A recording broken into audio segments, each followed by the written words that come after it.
Hodam bosa po jutarnjoj rosi i tako sam malena,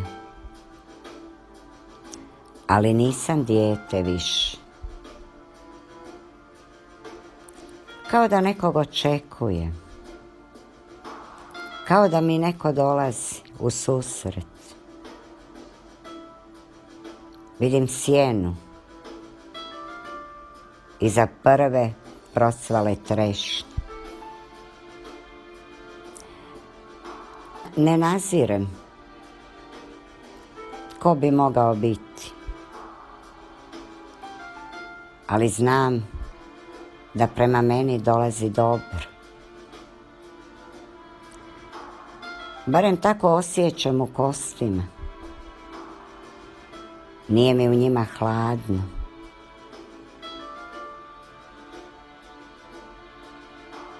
I taj mir u cijelom mom biću,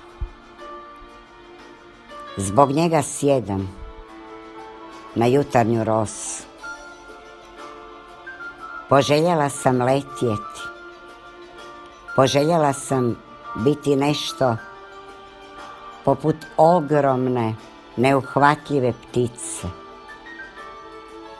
Poželjela sam biti među oblacima. Poželjela sam postati sunce. Ali to je ostalo samo na želji. Sjena je sve jasnije. Sjena je sve bliže. Sada već nazirem lik. O, to si ti. Nazvat ću te svojim imenom, jer tako je najbolje. Ti si ono drugo, moje biće, od kojeg sam se odvojila. Zato se i osjećam prazno. Ne tužno, bilo bi neumjesno da izgovorim takvu riječ. Je li ovo svijet za mene? Ti mi kažeš da je. Je li ovo rosa moja? I na to mi odgovaraš potvrdno. I kažeš mi neka se stopim, neka postanem sve kapi rose koju osjećam na sebi. Rosa je poput kiše, možda malo blaža, malo uviđavnija, mekša, prohodnija, ali kada počne padati unutra, kako s njom živjeti, kako stopiti mene i mene.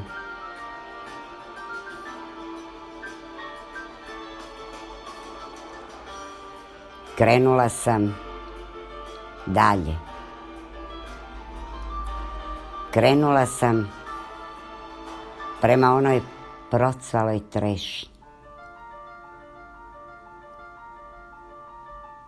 Odlučila otkinuti mladu granu.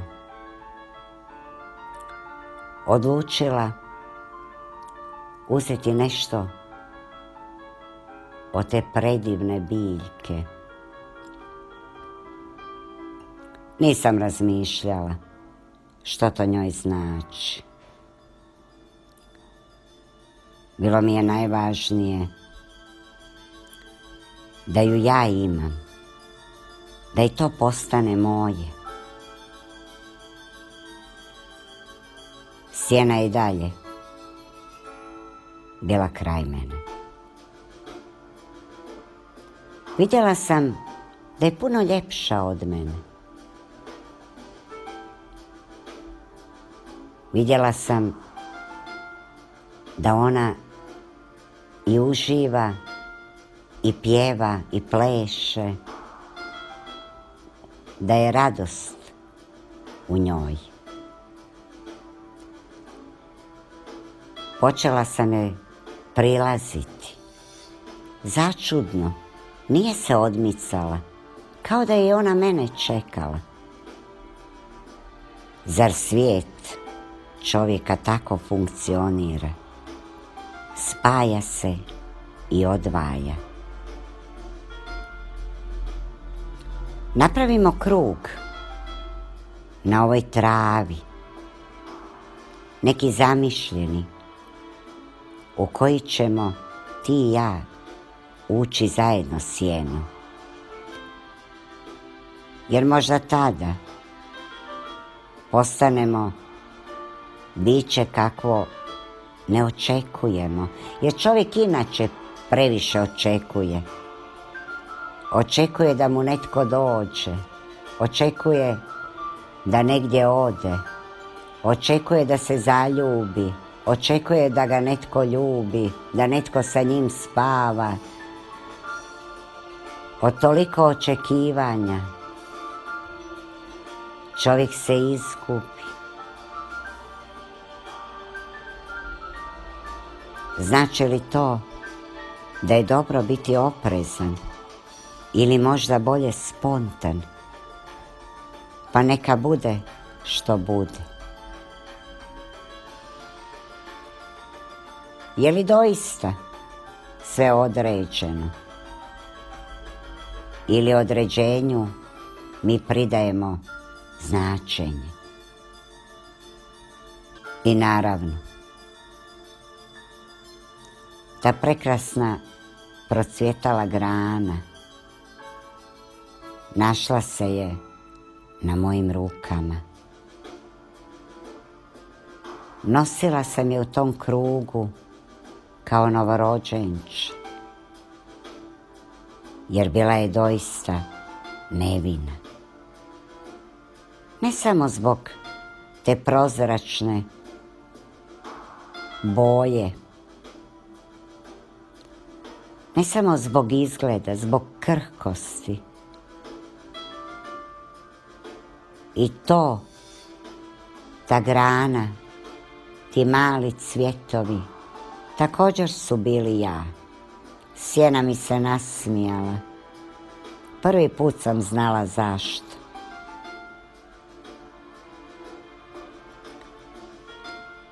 To je pripadnost.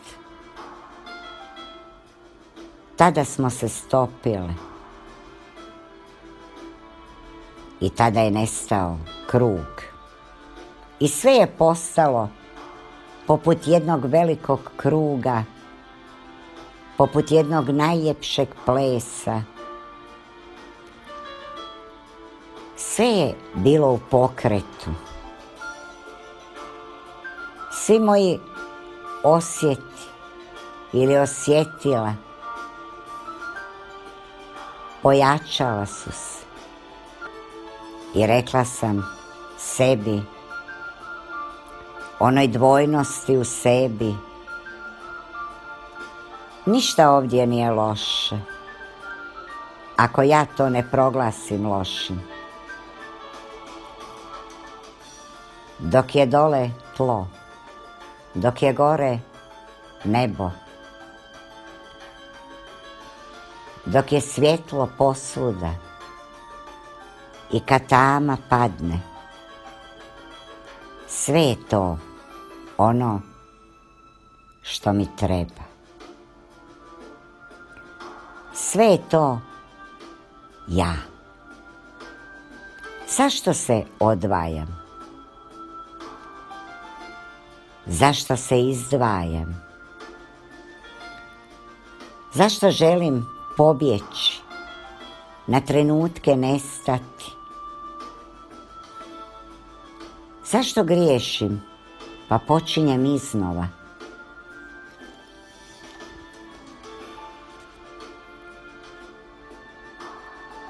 Očito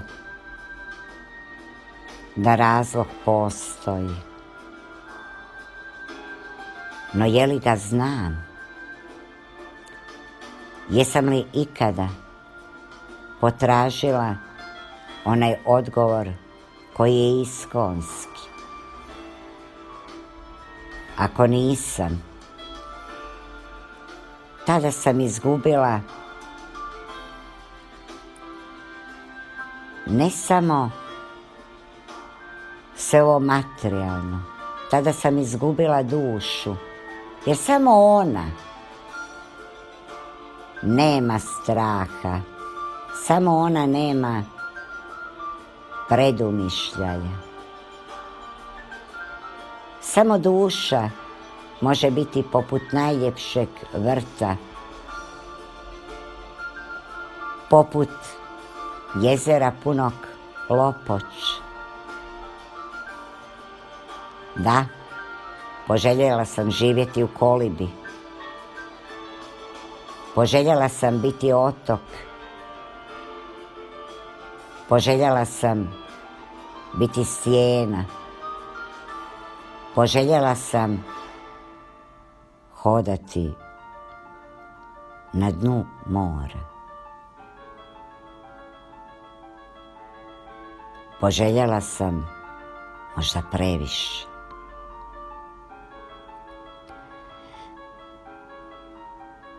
Ali to nije bogohulno. To nije protiv mene. To je sve zbog mene i za mene. I nisam se ovog puta sagnula da uberem cvijeće. Brala sam travu. Neka me zareže. Neka ugledam svoju vlastitu krv. Neka shvatim što je život u meni. Neka spojim na taj način ono unutarnje i vanjsko. To je ples života. Pa zašto mi ljudi tako često plešemo ples smrti? Zašto se žurimo otići prije vremena, govoreći sami sebi da smo tako ispred vremena? Zašto čekamo? Valjda zato da dočekamo. Zašto volimo? Zato da prepoznamo osjećaj te ljubavi ili ljepote njezine. Zašto odlazimo u planine? Da bi bili bliže Bogu ili nebu, ili kako to već zvali. Zašto želimo biti na vrhu svijeta? Zašto želimo raširiti ruke dok tonemo? Zato što ne mislimo da ćemo ikada potonuti. O, svašta mi mislimo. Svega se u životu naslušamo. Puno toga preslušamo. Ali ono što je najvažnije, bilo bi dobro da ne previdimo. Jer samo tada nećemo znati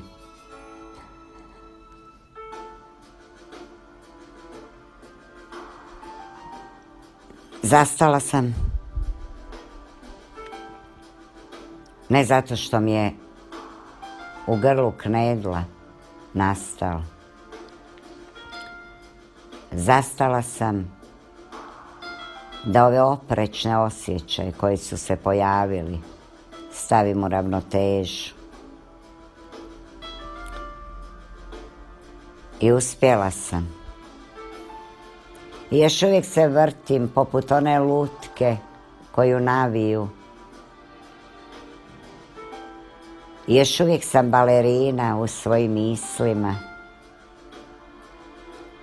I još uvijek živim u Indiji. Odlazim i u samostan.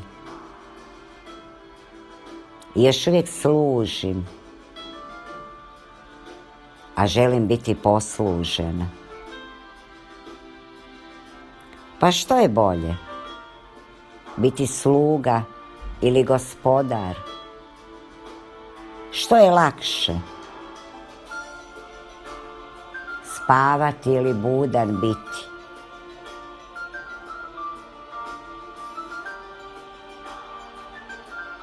I opet sam zastala. Jer treba zastati. Tada čovjek čak i zrak može vidjeti.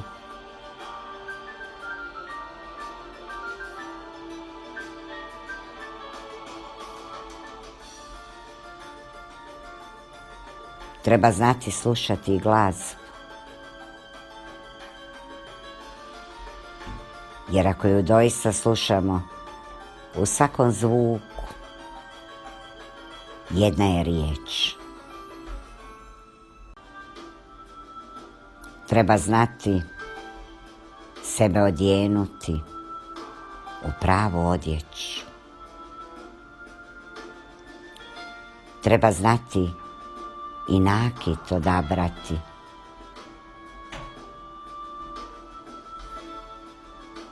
Sve treba znati. I u svemu biti odmjeren. Ali to ne znači da uvijek čovjek mora biti umjeren. Pa što znače pogreške? Zar nisu ispravljajuće? Pa što znače svi naši grijesi? Ako ih možemo pomoću ispovjedi odmaknuti.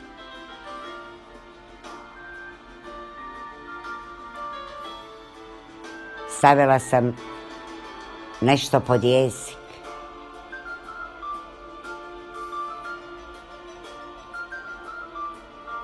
Stavila sam nešto na jezik. Kažu jedno je sveto, a jedno da zaustavi bol. Zar nije sve jedno? Zar nije to isti osjećaj?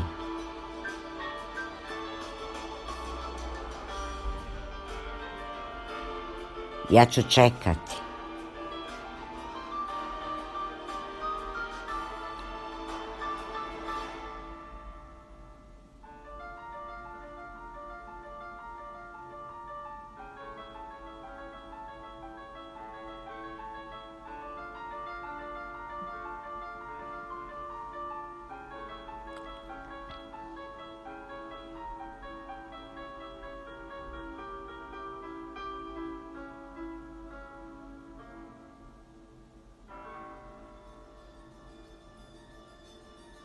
Ostavila sam namjerno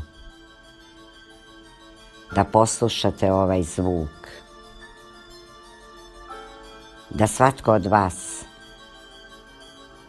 u njemu pronađe sebe.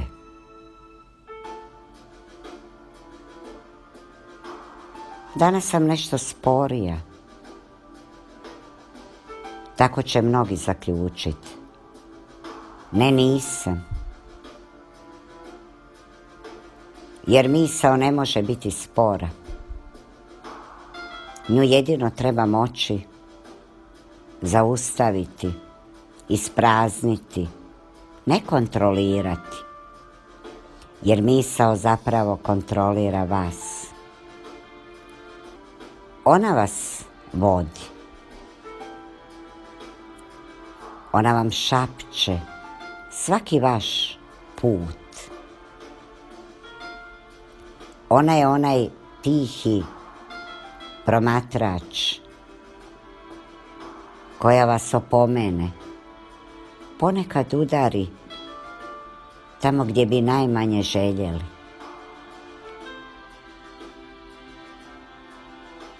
Ali ništa to ne znači ako u svemu prepoznate sebe, ako shvatite da ste vi sve ono u što gledate,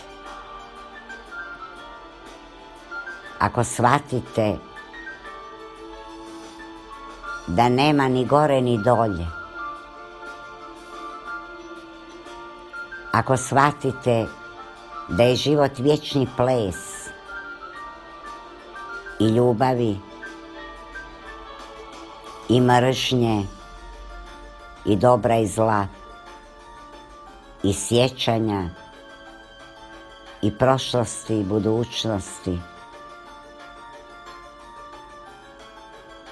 ako shvatite kuda sve ovo vodi.